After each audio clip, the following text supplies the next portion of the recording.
بسم الله الرحمن الرحيم الفجر وليال عشر والشفع والوتر والليل إذا يسر هل في ذلك قسم لذي حجر ألم تر كيف فعل ربك بعاد إرم ذات العماد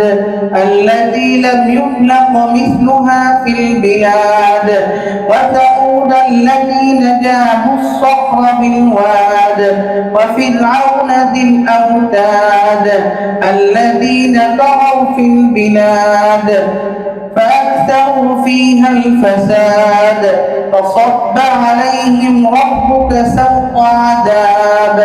إن ربك لبالمرصاد فأما الإنسان إذا ما ابتلاه ربه فأكرمه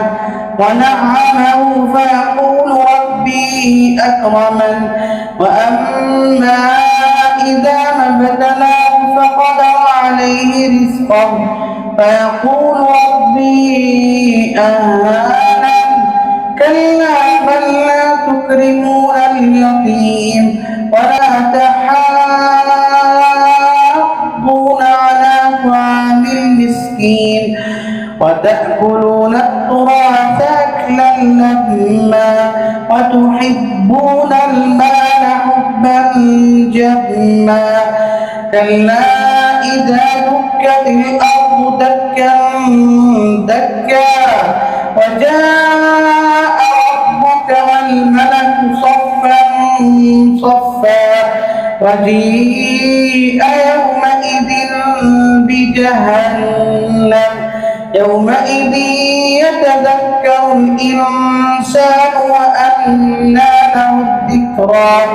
يقول يا ليتني قدمت لحياتي فيومئذ لا يعذب عذابه أحد ولا يوثق وثاقه أحد يا أيتها النفس المطمئنة ارجعي إلى ربك راضية مرضية فادخلي في عبادي وادخلي جنتي.